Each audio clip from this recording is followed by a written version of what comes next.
हमको सिस्टमेटिक इन सभी पार्ट्स को खोलना है। तो सबसे पहले हम इसके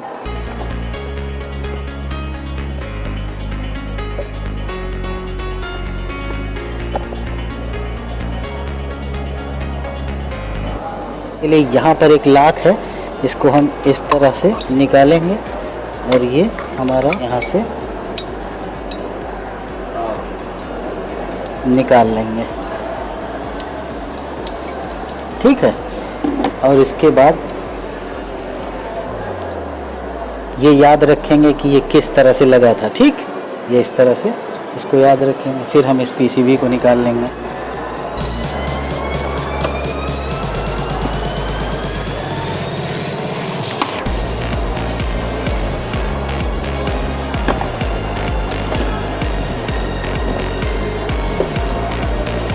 ये हमारी पीसीबी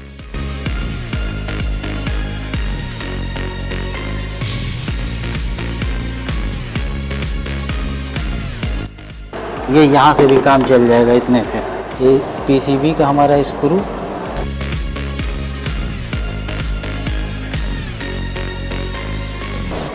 इस रेफ्रिजरेटर में गैस चार्ज करने के लिए कुछ चीज़ों की ज़रूरत होगी जो यहाँ अवेलेबल है, उसे देख लीजिए। ये R600A रेफ्रिजरेंट है। पाइपों को ब्रेजिंग करने के लिए फ्लेम टार्च के लिए हमें LPG की ज़रूरत थी जो यहाँ अवेलेबल है, और इसके लिए ये हमारे पास फ्लेम टार्च है जो हम इस पर कनेक्ट कर लेंगे। और इसके साथ ही साथ ये एक रिफ्लेक्टर है जो हम इस फ्लेम टार्च में कनेक्ट कर लेंगे, जिससे जब हमें ज्वाइंट करना होगा तो फ्लेम की रिफ्लेक्ट इससे हो के पाइप पे वापस पड़ेगी। ये बहुत ही यूज़फुल चीज़ है। जब हम लोग पाइप को ज्वाइंट कर रहे होंगे तब आप इसका इस्तेमाल देखिएगा। एक नया फ़िल्टर, चूँकि इसे चेंज करना है तो हमारे पास फ़िल्टर भी मौजूद है और एक पिन वाल्व यहाँ मौजूद है। तो इस काम को शुरू करने के लिए चार्जिंग लाइन को हम लोगों ने ट्यूब कटर से कट कर लिया है, और जब कट किया था तो यहाँ से कोई भी गैस नहीं निकली थी। इसका मतलब सिस्टम हमारा लीकेज है, जैसा कि हम लोगों ने फाइंड आउट किया था। और इसे कट करने के पहले हम लोगों ने इस पाइप को अच्छी तरह से क्लीन कर लिया था, ताकि हमें दोबारा जब हम इसमें अपना पिन वाल्व कनेक्ट करें तो आसानी हो। इसी तरह से इस फिल्टर को भी हमने यहाँ से रिमूव कर लिया और कंडेंसर से भी कट कर लिया। इससे कट करने के पहले भी हम लोगों ने इसे अच्छी तरह से साफ़ किया था और उसके बाद इसे कट कर लिया।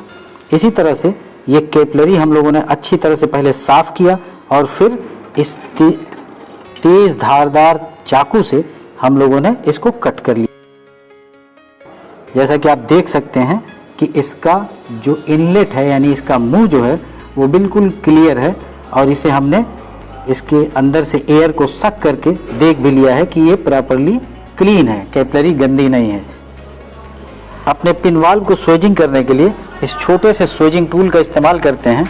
इसके लिए हम अपने इस पिन वाल्व को फ्लेयरिंग ब्लॉक पर क्वार्टर साइज का जो होल है उसमें फिक्स करते हैं, और इसकी जो हाइट है वो तकरीबन 1 सेंटीमीटर से थोड़ा सा ज़्यादा ऊपर रख लिया जाता है, जिससे ये हमें जितनी स्वेजिंग की ज़रूरत हो वो बन जाए।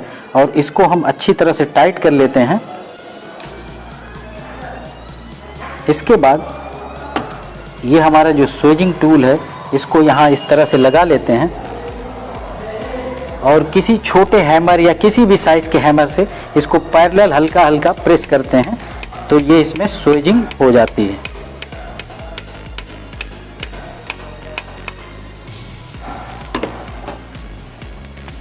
जैसा कि आप देख रहे हैं कि ये बाहर आ गया।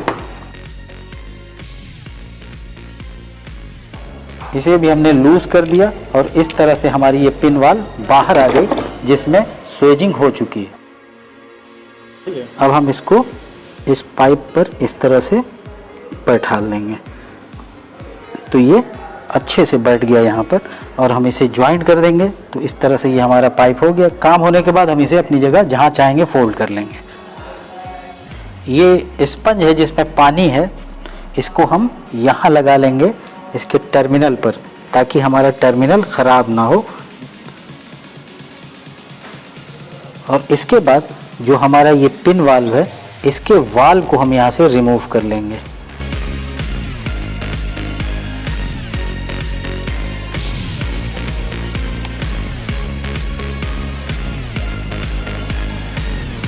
इस पिन वाल्व की पिन को हम यहाँ से निकाल लेंगे।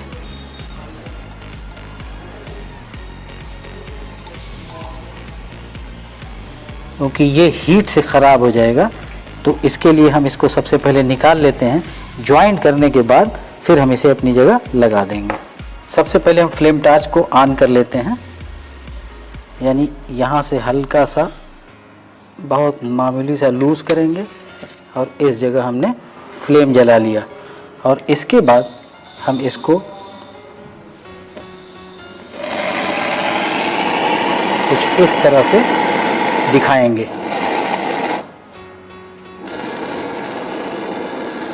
और ये हमारा ब्रेजिंग रॉड है, इसे भी थोड़ा सा हीट करेंगे। हम इसे इस तरह से बेंड कर लेते हैं एल शेप में। अब हम इसे थोड़ी स्पीड दिखाएंगे और जब ये हमारा दोनों पाइप अच्छी तरह से रेड हो जाए बिल्कुल, तो इसके रेड होने के बाद हम यहाँ पर मेटल को गिराएंगे। ये इस जगह पे इस तरह से हम मेटल को गिराएंगे।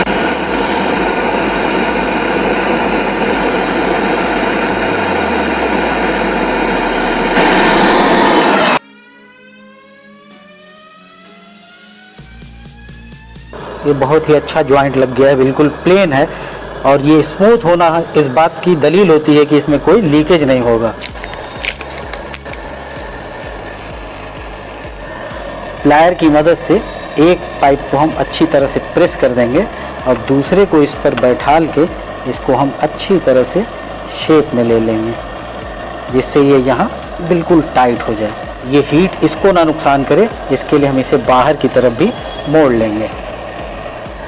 थोड़ा फ्लक्स पाउडर की ज़रूरत हो सकती है, इसलिए इसे भी हम यहाँ पर रखते हैं कि ज़रूरत के हिसाब से हम इसका इस्तेमाल कर लेंगे। अब ये हमारा फ्लेम टार्च है, जिसे हम यहाँ लगाएंगे।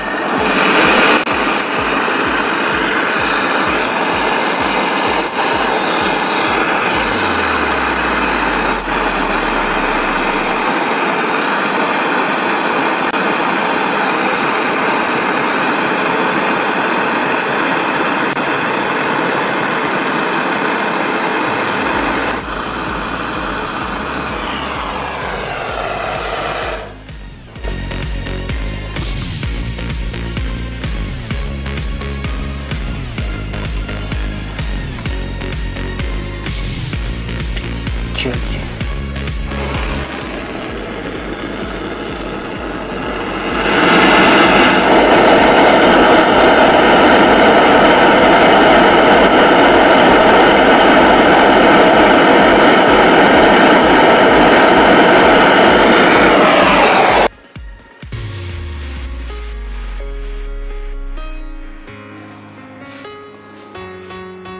ये बेहतरीन जॉइंट है।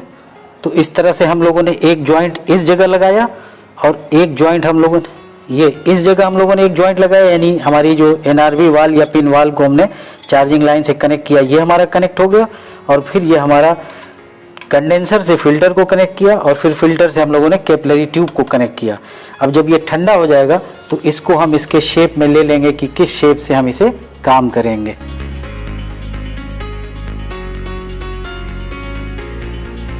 जो स्पंज यहाँ लगा था इसकी वजह से ये बिल्कुल सेफ रह गया। पिन वाल्व है, इसके इस एनआरवी वाल्व को इसमें हम फिक्स कर लेंगे और इसे जो इसका की है इस की मदद से अच्छी तरह से यहाँ पर फिक्स कर देंगे।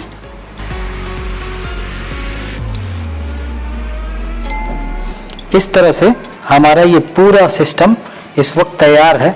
अब हम इसे वैक्यूम करेंगे।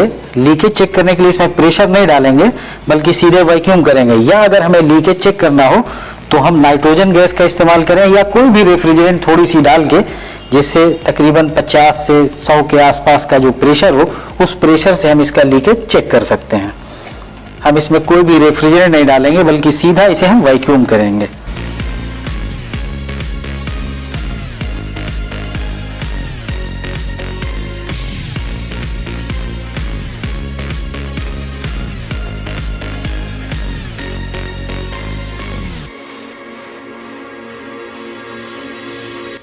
ये हमारे कंप्रेसर की चार्जिंग लाइन है, जिससे हमने एक रबर की चार्जिंग पाइप को अपने कंपाउंड गेज के पोर्ट से कनेक्ट कर रखा है।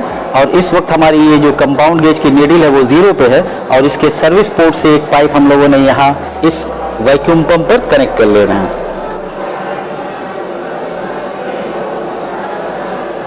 ऑन कर रहे हैं,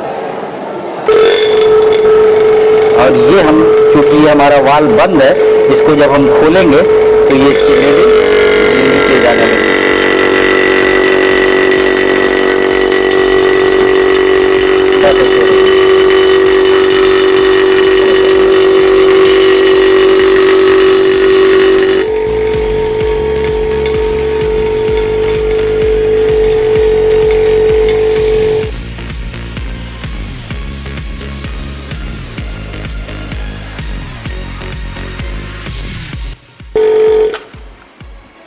तो इस तरह से हमारा ये सिस्टम वैक्यूम हो चुका है। अब हम इसमें गैस चार्ज करेंगे। दोस्तों, आज के इस वीडियो में हम लोग इन्वर्टर रेफ्रिजरेटर में गैस चार्ज करेंगे, और गैस चार्जिंग आज हम लोग R600A से करेंगे। यानी आज के इस वीडियो में आपको दो चीजें सीखने को मिलेगी। एक तो इन्वर्टर रेफ्रिजरेटर में किस तरह से गैस चार्ज करते हैं, और दूसरे R600A रेफ्रिजरेटर को हमें किस तरह से गैस चार्ज करना है। इसके बारे में थोड़ी सी जानकारी मैं बता दूं कि ये वो गैस है जिसका जो स्टैंडिंग प्रेशर होता है वो लगभग 45 psi के आसपास होता है। मौसम के हिसाब से ये थोड़ा सा नीचे या थोड़ा सा ऊपर हो सकता है। और ये गैस जिस रेफ्रिजरेटर में पड़ी होती है उसका जो बैक प्रेशर होता है वो 0 या उससे थोड़ा सा नीचे, यानी -1 -2 तक होता है।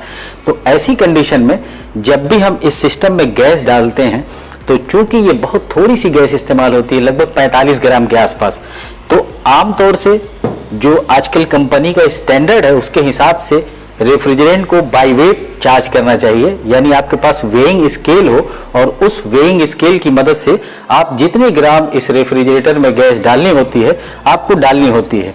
लेकिन आज के इस वीडियो में हम वेइंग स्केल का इस्तेमाल नहीं करेंगे, बल्कि रेफ्रिजरेंट को इसके बैक प्रेशर के हिसाब से और इसके स्टैंडिंग प्रेशर के हिसाब से गैस चार्ज करेंगे। तो वीडियो को बहुत ध्यान से समझिएगा, बहुत ही इंपॉर्टेंट वीडियो है ये हमारा सिस्टम इस वक्त वैक्यूम हो चुका है। -30 पर यह सिस्टम हमारा वैक्यूम है। अब हम इसमें सबसे पहले इसके वैक्यूम को तोड़ने के लिए इसमें थोड़ी सी रेफ्रिजरेंट चार्ज करेंगे। जैसा कि मैंने बताया कि इसका जो स्टैंडिंग प्रेशर होता है वो लगभग 45 psi होता है। तो सबसे पहले हम इसमें तकरीबन 30 से 35 psi की रेफ्रिजरेंट ही चार्ज करेंगे। यानी इतनी रेफ्रिजरेंट चार्ज करेंगे कि इसका जो स्टैंडिंग प्रेशर है वो 30 से 35 psi हो। उसके बाद हम इस सिस्टम को ऑन करेंगे, और तब हम इसके बैक प्रेशर के हिसाब से थोड़ा थोड़ा रेफ्रिजरेंट को चार्ज करेंगे, जिससे इसका बैक प्रेशर 0 या उससे नीचे -1 -2 तक रहे। और इसको बहुत ही केयरफुली करते हैं ताकि कहीं पर भी सक्शन लाइन पर आइस ना आए और हमारी अच्छी तरह से कूलिंग मिल रही हो। इसके लिए एक चार्जिंग पाइप हम ले लेते हैं, और इसे हम मैनिफोल्ड गेज के सर्विस पोर्ट पर कनेक्ट कर लेते हैं।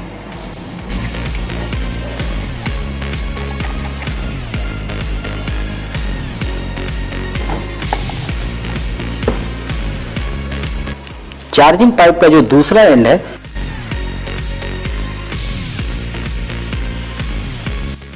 उसे हम रेफ्रिजरेंट कैन के वाल पे कनेक्ट कर लेते हैं। अब हम इस वाल्व को खोलेंगे,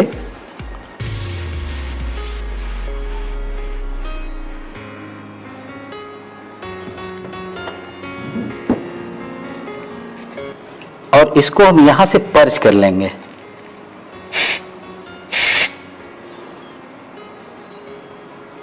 जिससे इस पाइप में मौजूद एयर यहां से पर्ज हो जाएगी, यानी एयर इस पाइप से बाहर आ जाएगी।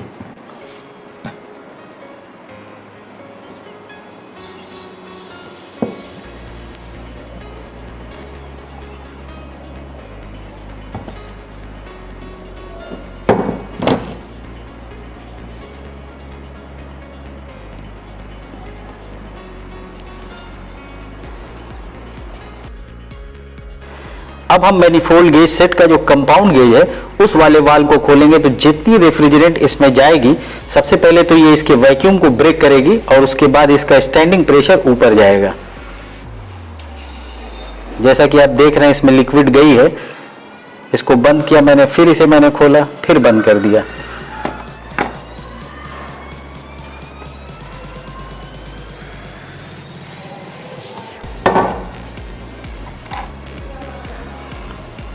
ये यहाँ इस पाइप में लिक्विड भरी हुई है, हम जब इसे खोलेंगे तो ये जा रही है और इस तरह से अभी इसका जो प्रेशर हमें बता रहा है वो तकरीबन 18 है।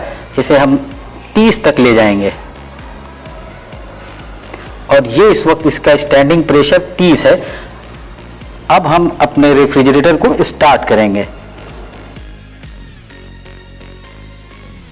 इसके लिए हम ये इसका UVW जो टर्मिनल है उसे कंप्रेसर के साथ अटैच कर लेते हैं।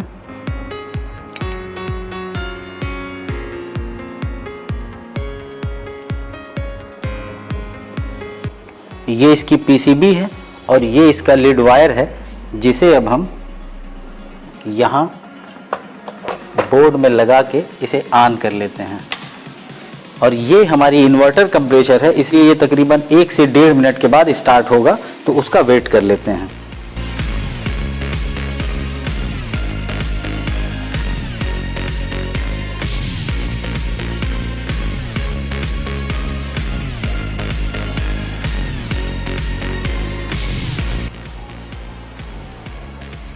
हाँ, ये कंप्रेसर हमारा स्टार्ट हो गया है और इसकी आवाज़ भी सुने आप। और ये हमारा बैक प्रेशर देखिए, सुई नीचे की तरफ जा रही है।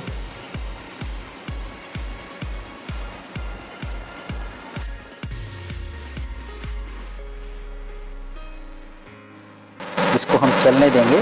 अगर ये 1 या 2 से ज़्यादा नीचे होगा तो थोड़ी थोड़ी गैस हम इसमें और बढ़ाएंगे।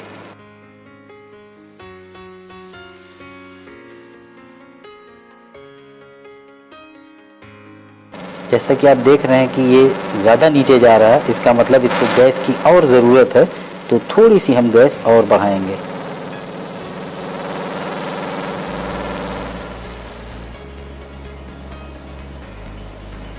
अभी भी इस पाइप में हमारे लिक्विड रेफ्रिजरेंट मौजूद है, तो ज़रूरत होने पर हम उसे चार्ज कर लेंगे।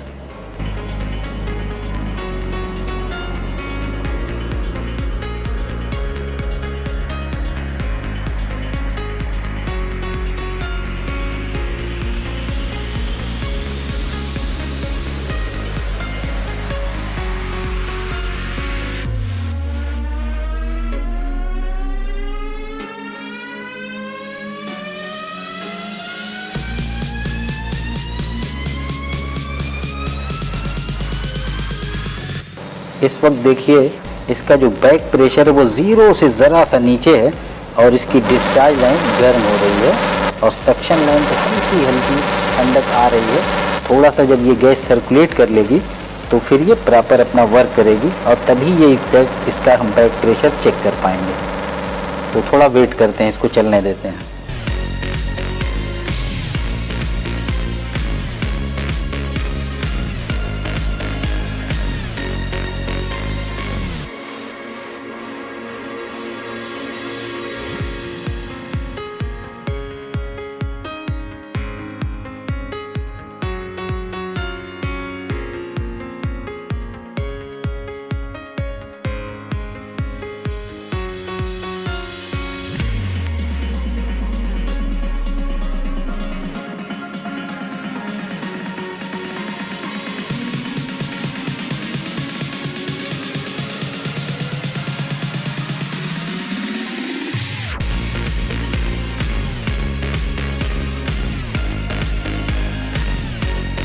यहाँ इसमें पूरे चैम्बर में आइस जमा है और इसको चेक करने के लिए ये हल्का सा हम अपने हाथ को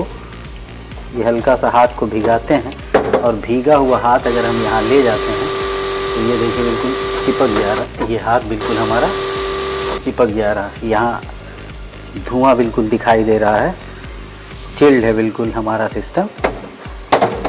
तो इसका मतलब ये इस वक्त बिल्कुल परफेक्ट कूलिंग हो रही है।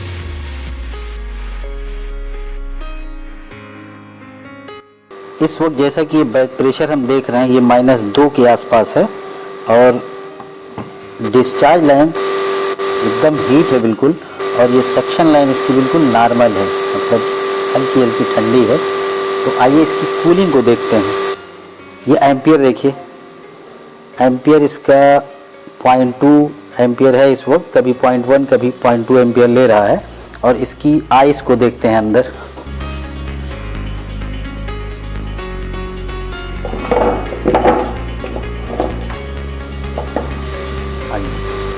आइस भी देख लीजिए इसकी,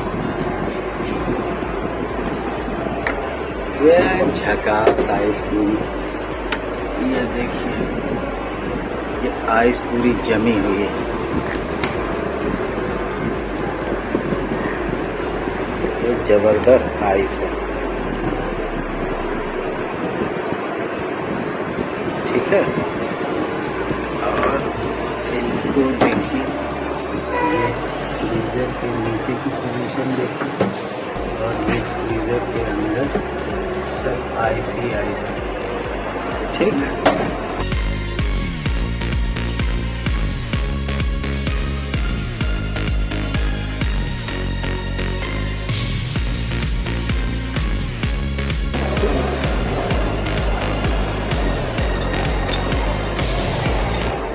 हटाएंगे और ये टेप कैप,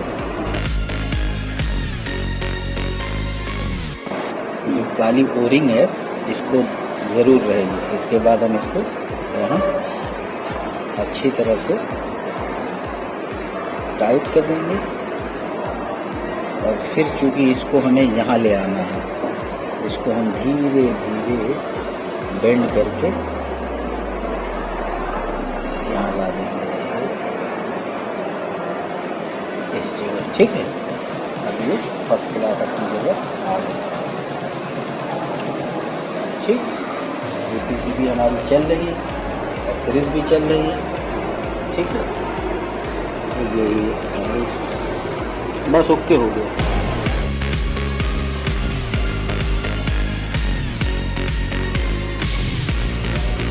तो आपने देखा कि हम लोगों ने बिना वेइंग स्केल के इस रेफ्रिजरेटर में गैस को चार्ज किया है। हालांकि हमारा बैक प्रेशर -1 या -2 के आसपास आ रहा है, और हमारा जो फ्रीज़र है ये पूरी तरह से बेहतरीन चिल्ड है, उस पर आइस भी जमा है, जैसा कि हम लोगों ने अपने हाथ को पानी से भिगा के टच करके देखा।